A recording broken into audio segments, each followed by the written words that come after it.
In this video, I want to talk about what is a recession and how does it affect you as a real estate agent. And it may not be the way you think. Hi, I'm John Mikish, and I share proven tools and strategies that I use to grow my real estate business.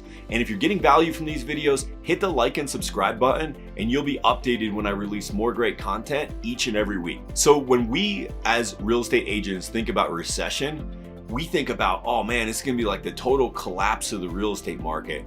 And primarily I think it's because, we've been through situations in the past and they felt a certain way. Like I know when the recession of 2006 really had started, and especially 8 to 10, that was a really hard time for real estate agents, and it wiped out about half of the real estate agents.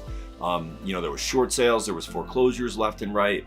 But what we're talking about now in the current market conditions, if we go into an actual recession and they actually label it and call it that, I think it's gonna look and act very differently than the last downturn in 2008, 9, and 10. And here's why. Housing inventory is still super low. The first reason that a recession is not going to look the same is because housing inventory is still very low. We're still 1.4 million homes below pre-pandemic housing inventory levels. What does that mean? That means there's a shortage of homes. And as new homes come on the market, there's still a high demand. Despite the fact that interest rates have gone up, despite the fact that, we're not as strong of a market as we were, say, a year or 2 years ago, we still have a shortage of homes. And that is gonna maintain the values in the housing market and keep this from really turning into something that could be catastrophic or a recession where, everybody gets wiped out. It's not going to be that type of recession. It's going to be a slight contraction, but the housing inventory is keeping things stable and balanced. And because of that low inventory, we can expect even greater appreciation than in previous recessions. So defined recessions, out of the last 4 to 6, housing appreciation still grew by 3.5 to 6.5%.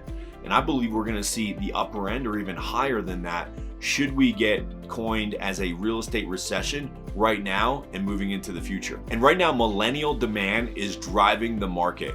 And that demand for millennials and housing is expected to continue to rise in the future. So we got that shortage, and we're gonna expect that that's gonna maintain and hold values. And we have increased demand on the horizon from these millennials coming into the housing market for the first time. Now, the thing that started all of this in the first place was about mid last year, coming into the summer of last year, interest rates started to go up. The Fed started to raise interest rates to combat inflation. And that certainly put a damper on people's spirits when it came to buying a home. Imagine that you were out looking at homes today and you could afford one price because of the interest rates.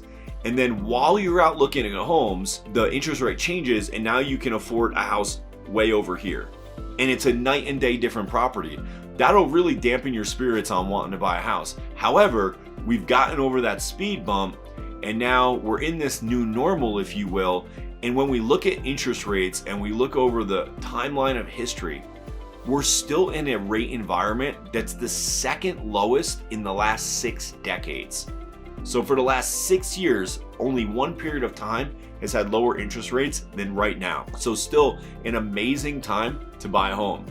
And if you know anybody that owned the home, say, 30, 40 years ago, and they got a mortgage on it, ask them what their interest rate was then. It'll really surprise you because right now, interest rates are really low and housing affordability is still there. So I encourage you to get out there and really look at what you can afford, because chances are it's not going to get any better than it is now, and rates will continue to rise, as will the prices of homes. So, if you're thinking that, oh man, we're going to go into a recession and houses are going to be on sale like I remember them being in 2008, 9, and 10, I don't think that's going to happen. In fact, I feel very strongly that that's not going to happen. So don't wait, get out there, look at the new homes that are hitting the market, figure out what you can afford by talking to a good mortgage broker and getting pre-approved, and be ready to make a move, because home ownership and home appreciation is one of our greatest hedges against inflation. So when you see the Fed continuing to rise interest rates to combat inflation, if you're not invested in the housing market, or you're not invested in the housing market enough, chances are that money that you have on the sidelines or in other investments is not doing as well long term as it would do in real estate. And another reason that I think if we go into a recession is going to look different is when we look at the average homeowner, 2006, 7 leading into 2008, 9, and 10, and that collapse, people had very little to no equity in the homes. They might have even had negative equity. But the average homeowner in America right now has $120,000 of equity in their home. Why is that important?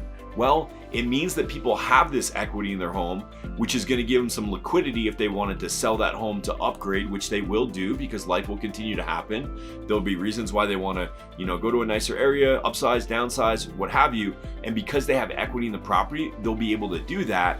But it also means that they're not just going to walk away and give up on their home because, it gets a little tight. And that's what we saw that really accelerated the last downturn is people walked away from their homes. They had nothing to lose. They had no equity in them or they had negative equity.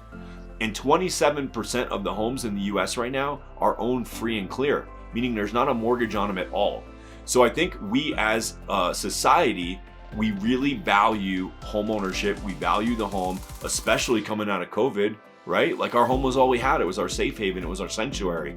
So, don't be afraid of the word recession. I think there will be some correction on the horizon, but as a real estate agent, we have to stay informed and we have to not let the news and the media create all this hysteria, but we have to stay rooted in the facts. And there's some great resources out there where you can look up data, from realtor.com and just different financial outlets where you can get really good data on what is the housing market doing and how is it responding to, whatever the economy is doing in our country. So stay informed, be an advocate for real estate, and really help people see that it's not all doom and gloom. There's a lot of benefits right now to buying and owning homes in this market and even into the future, even if we do see a slight correction on the horizon. So if you have any questions about this video or any feedback, put it in the comments below and I'll be sure to respond to it. And maybe, who knows, maybe that'll even create my next new video for you.